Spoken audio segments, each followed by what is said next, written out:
आज की प्रेस वार्ता Jammu and Kashmir ex serviceman league जो कि जम्मू कश्मीर की सबसे बड़ी संस्था है, जो एक्स सर्विसमैन वेटरन वीर नारीज के वेलफेयर के बारे में देखभाल करती है, वो हमने यहाँ पर रखी हुई है। मैं lieutenant general Rakesh Sharma, president Jammu Kashmir ex serviceman league हूँ। मेरे बाएं colonel Rajendra Singh general secretary हैं और मेरे दाएं कर्नल ओशनाथ चौहान, ये हमारे सेक्रेटरी हैं। ये जो प्रेस वार्ता है आज, ये हमने इस मुद्दे पर रखी है जिसमें हमारे दो रिटायर्ड फौजी सूबेदार सुरेश कुमार और हवलदार चंद्रशेखर, दोनों को पुलिस ने 13 की रात को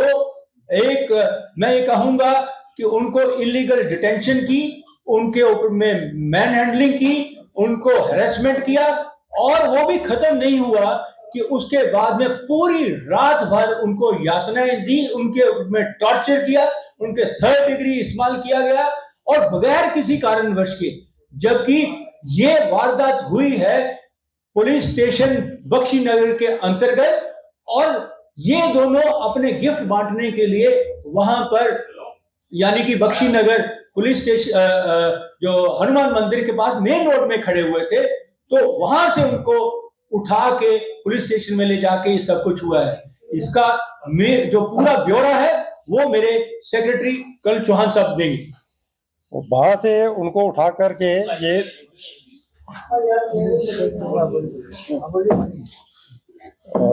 13 तारीख वहां से इनको गाड़ी में डालकर ये बख्शी नगर पुलिस स्टेशन में लेकर जाते हैं। और जैसा कि हमारे प्रेसिडेंट साहब ने बताया, पूरी रात इनको वहां पे टॉर्चर किया गया और 14 तारीख शाम 4:30 बजे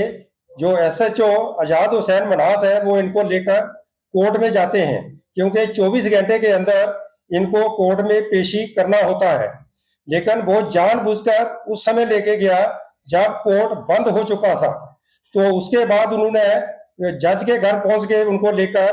जब जज ने उनकी फिजिकल हालत देखी, चोटों के निशान बिल्कुल क्लियर नजर आ रहे थे, तो जज साहब को भी बहुत गुस्सा आया और उन्होंने एसएचओ को डांटा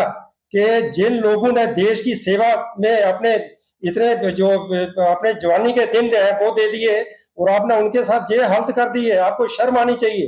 तो एसएचओ साहब ने उनसे भी माफी मांगी कि मेरे से गलती हो गई है। तो जज साहब ने, और ये जो एसएचओ है ये एक्चुअली 1 दिन की रिमांड चाहते थे वो, ताकि मैं 1 रात और इनको अपने पास रखूं, इनको टॉर्चर करूं, उस मकसद के लिए ये जज साहब के पास गए थे। लेकिन जज साहब ने जब इन दोनों को देखा तो उन्होंने कहा, मैं किसी भी हालत में आपको 1 दिन की रिमांड नहीं दूंगा, आप इनको जो हमारा आमफला जम्मू में जेल है वहां पे जेल अथॉरिटी को हैंड ओवर कीजिए। तो जहां भी देखिए इस एसएचओ ने मतलब उन दोनों को गाड़ी में बिठाकर पूरे जम्मू सिटी, मतलब इंदिरा चौक, जीवल चौक, इधर से होते हुए वापस पुलिस स्टेशन बख्शी नगर में लेके, लेकिन जम्मू आमफला जेल में हैंड ओवर नहीं किया, जहां पर भी इन्होंने कोर्ट के आदेश का उल्लंघन किया एक्चुअली देखा जाए तो, और जिसके लिए शायद कोर्ट कार्रवाई कर रही है इनके ऊपर। उसके बाद में इनको बोला था एक्चुअली ये एक चीज और मैं आपकी नॉलेज में डालना चाहता हूँ, ये आमफला जेल में इसलिए नहीं लेके क्योंकि चोटों के निशान बहुत गहरे थे और क्लियरली दिखाई दे रहे थे। तो उसके लिए जब आपको जेल अथॉरिटी को हैंडओवर करना होता है तो मेडिको लीगल सर्टिफिकेट एमएलसी बनाना पड़ता है। तो जब ये डॉक्टर के पास गए तो डॉक्टर को इसने ये बोला कि आप एमएलसी नहीं बनाओगे, आप सिर्फ नॉर्मल इनका मेडिकल चेकअप कर लीजिए और उस तरीके से मैं जेल में हैंडओवर करूंगा। तो ये 15 तारीख की बात बता रहा हूं मैं, जब 15 तारीख को वहां जेल लेके गए आमफला जेल में बिना एमएलसी के, तो वहां भी एक डॉक्टरों की मेडिकल टीम होती है, उन्होंने जब इनको देखा तो उन्होंने मना कर दिया साफ कि हम इनको यहाँ पे जेल में टेक ओवर नहीं कर सकते जब तक आप एमएलसी लेकर नहीं आओगे। तो इसको एसएचओ को फिर वापस जाना पड़ा हॉस्पिटल में, वहां से फिर इन्होंने एमएलसी लिया, फिर वापस जेल में आए और शाम को कोई आई थिंक 6 साढ़े 6 बजे का समय हो गया था जब इनको इन्होंने फिर जेल में हैंडओवर किया। और तब तक अंतरिम जमानत जो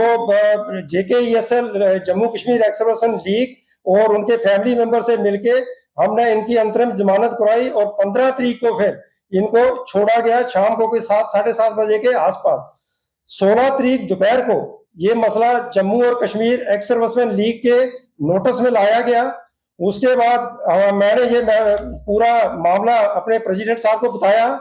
तो हमारे जो प्रेसिडेंट है लेफ्टिनेंट जनरल राकेश कुमार शर्मा और उनकी टीम एक्शन में आ गई, और हमने उसके बाद प्रेसिडेंट ने एडीजीपी जम्मू पुलिस उनसे बात की, उसके बाद डीआईजी को पर्सनली मिले, उनको रिटर्न में कंप्लेंट दिया, और उन्होंने हमें ये आश्वासन दिया कि हम 3 या 4 दिन के अंदर इस मसले का कोई ना कोई हल जरूर निकालेंगे। हमने कुछ डिमांड रखी थी पुलिस के सामने कि सबसे पहले आप एक departmental impartial court of inquiry order कीजिए इन्वेस्टिगेशन, और इसको एसएचओ को इस कुर्सी से इमीडिएटली हटाया जाए, लाइन हाजिर किया जाए, और उसके बाद में इन्वेस्टिगेशन होने के बाद में जितने भी लोग इस वारदात में शामिल हैं, पुलिस वाले और एसएचओ, और उनके साथ कड़ी से कड़ा एक्शन लिया जाए उन पर। लेकिन ये सब कुछ बताने के बावजूद भी आज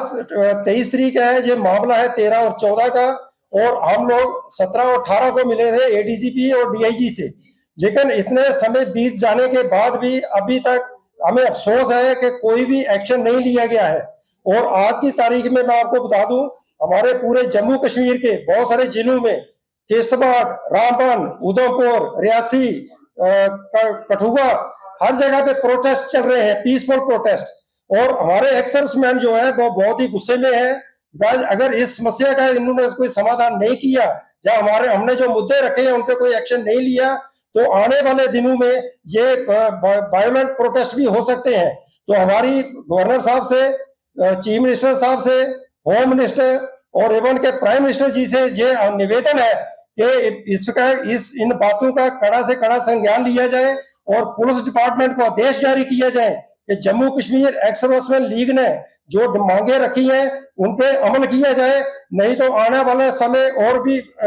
मुश्किल होने वाला है। जय हिंद। उनके खिलाफ जो चार्ज लगाया था वो था सेक्शन 160, एक किस्म का देशद्रोह का ही होता है। तो आप सोचिए, जिस व्यक्ति ने सेना में वर्दी में 25 से 30 साल सेवा की है, क्या वो इस तरीके की हरकत कर सकता है? तो वो मतलब एसएचओ को इस तरीके के चार्ज लगाने से पहले सोचना चाहिए था। ये मैं इसके साथ में ऐड करता हूं, ये 160 आईपीसी सेक्शन जो होती है, असॉल्ट, एफ्रे एंड क्रिएटिंग न्यूसेंस, मतलब डिस्टर्बिंग पब्लिक दिस थिंग, तो वो उसने उसके ऊपर में लगाया है, जबकि कोई ऐसी वारदात हुई नहीं वहां पर, क्योंकि वो अपने आप को, और ये भी चार्ज उसने बाद में लगाया है अपने आप को कवर करने के लिए, क्योंकि उसने अपना गुस्सा जो गुबार है वो निकाल दिया था, जो जितना टॉर्चर किया है, तो उसने कैसे कवर करना था, ऐसी सेक्शन उसने बाद में लगाई।